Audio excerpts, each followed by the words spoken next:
dati nakakatutulog ako at yung iba kong mga classmates doon sa bahay nila. Kapag katabi mo siya, talagang mangyayakap siya, ilalagay mo yung kamay niya sa loob ng t-shirt ko. Kasi ko na yun, ever since, maglalagay talaga ako ng ulan sa gitna ng ako. Kasi alam ko na, Trolled. She got trolled.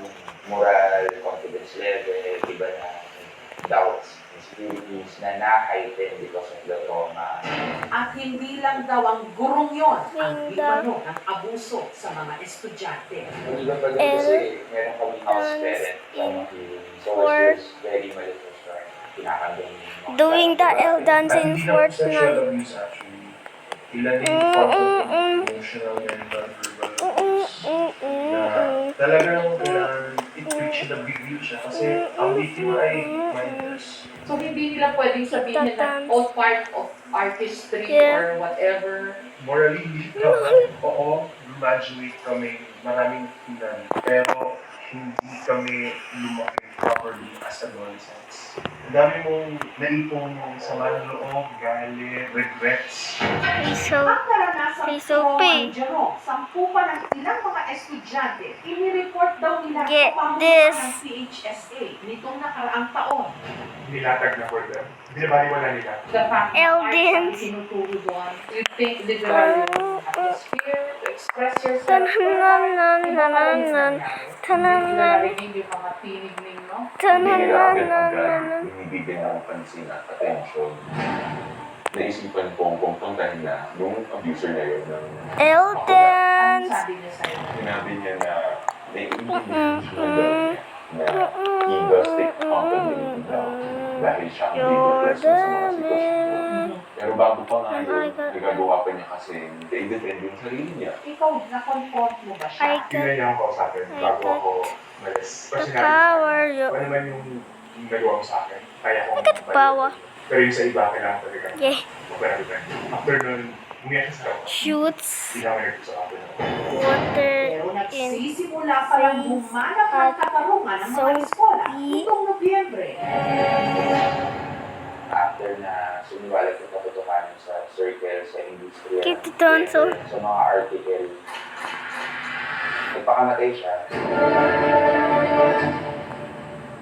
Naramdaman ko na gaya ako. Paano kung sila yung mga pagpa-file ng cases? Ano ba natin siya dapat nalalahan? Isa siya mahusay na guro, artista, direktor, redaktor, roll. sinungaling, manipulator. Aalalahanin natin siya. Kung ito. Hanggang ang eskandalo lumabas sa website na Vice News. At ang iba pang mga biktima di umano ng pag-aabuso ng PHSA, sumunod na rin lumantad. Ako second grade siya yung vintage ni ito na. Guys, don't unsubscribe from me. He's the one who's bullying me. He's bullying Marami my pala. best Pero friend. bago siya nawala, desidido ka na rin na mag-complain. Decidido. Pero wala akong enough resources. Until nag-open up yung mga teachers at nagsabi sila kung kailangan ninyo legal na support, pwede sila Hey, do the L dance in Isang 1, linggo matapos mawala ang gurong inireklamo, si John at ang iba pang mga 3. biktima di umano ng teacher natanggap ng scheduled email mula sa dati nilang guro. Labis-labis na pagpapaumanhin at patawad Well sa done. iyo sa lahat ng kasamaan at pang-abuso na nagawa ko. Paalam, patawad at maraming salamat. Pero wala na siya, paano kaya yun? Sa ngayon ang nilalaban Well, namin is I have yung fact na nangyari ito sa amin. Kami naman, trinay namin magsumo. Pero Wala parang yung yung decision 100. is hindi rin in favor of the victim. Accountability at responsibility na hinihingi namin yun ay sa pahalan ng business. Sinubukan namin kuhanan ng panayam 198 friends. o ang Philippine High School for the Arts. Pero tumanggi silang magpaunlak. Sa halip, nagpadala sila ng official statement na inilabas nila noong July 20. The PHSA management would like to express their sympathy to those who voiced their complaints. As these are evolving from past years, they have been advised to file their SOAR complaints with a proper forum such as a schools committees. They can also file their case in court. I don't want this school to be closed. Mainly because I think it's an important institution. But reforms, parang kailangan mangyari yun. Samantala, ang Department of Education, inatasan na ang National Bureau of Investigation na tutukan ang kaso. To still verify itong mga statements na binigay nila sa amin. Titignan rin namin, bagay sa aming pag-iimbestiga, kung anong aksyon ang ginawa ng school mo. Hit. Sige to. Bye. Fried sardines. Ayun na. Sabi niya, umiyak siya guys ng bongga. Umiyak siya ng bongga. Pero that time kasi wala eh. Parang sa sobrang lugmok ko, wala na akong naririnig. Wala na akong nakikita. Isa lang yung sinabi ko sa kanya. Sabi ko sa kanya talaga, ito, presko ka.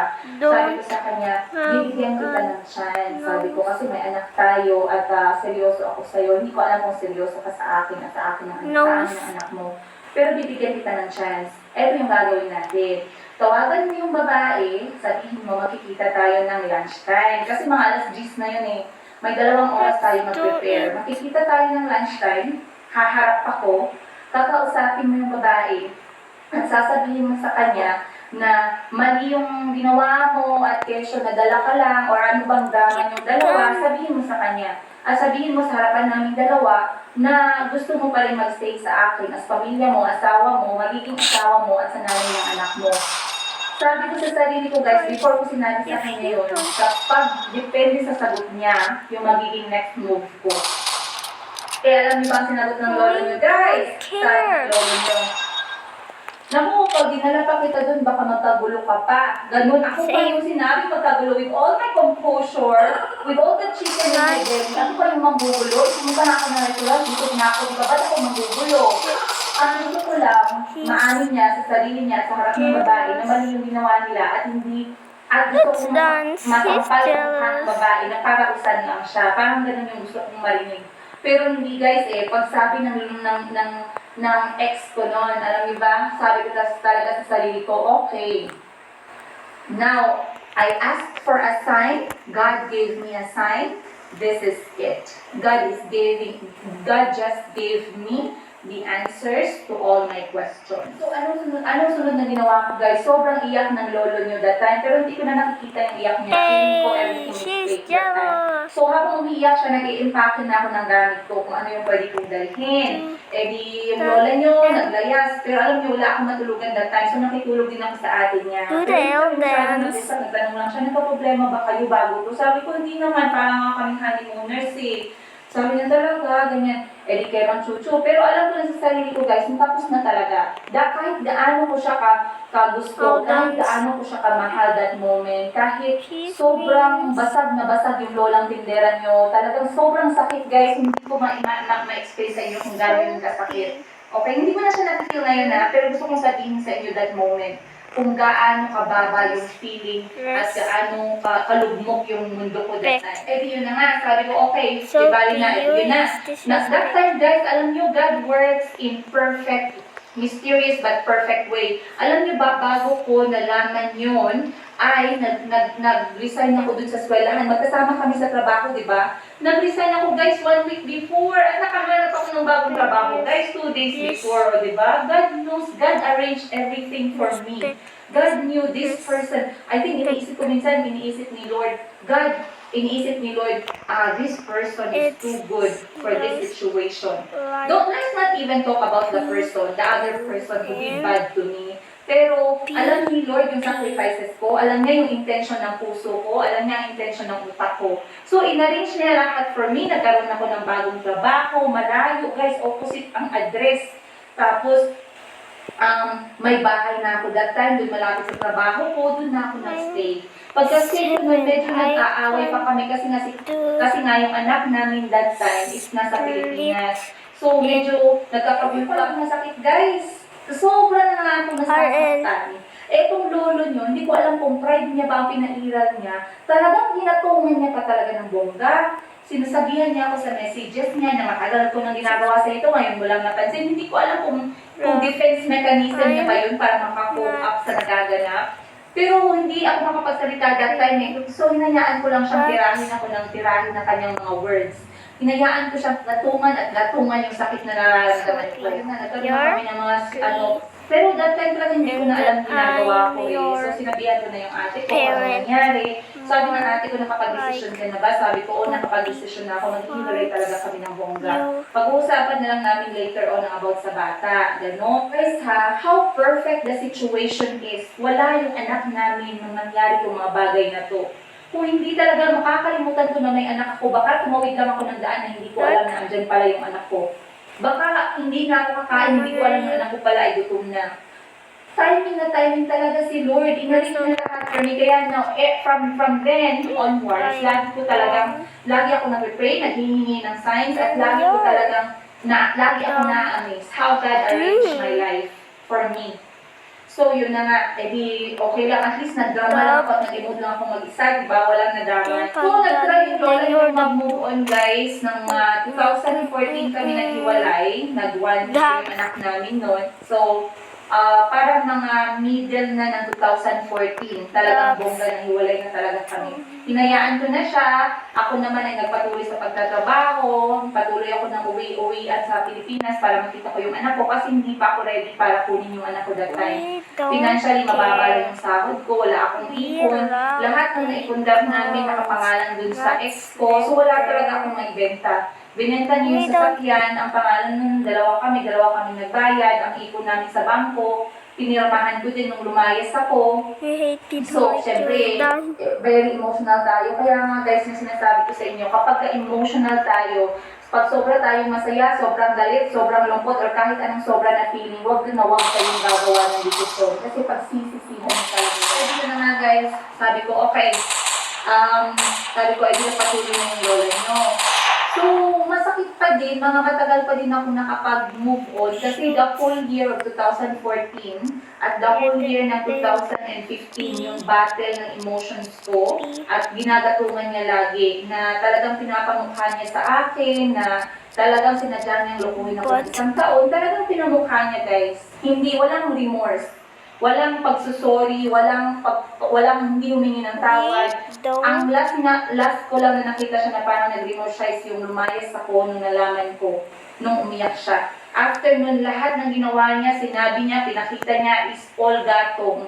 Gatong para bumagsak ako ng bongga. Pero guys, magsak man ako nun emotionally, pero I was not down physically. I was working, I was still thinking, I was still communicating with my family. So nagpapasalamat pa rin ako dun kay Lord na talagang binantayan niya ako ng bongga. Kasi I know marami sa inyo nasasabi, lalaki lang yan, nasus pag-ibig lang yan. Guys, you can never talk unless it happens to you. Okay? At kahit sabihin nyo na lalaki lang yan, pag-ibig lang yan, ganyan, parte yan ng buhay natin eh. One way or another, something or someone will really be a lesson to your life. Sobrang taas na ng story ko guys. Actually, hindi pa ito tapos. Ipagpapatuloy natin yung story. Tatapusin natin to sa year 2015.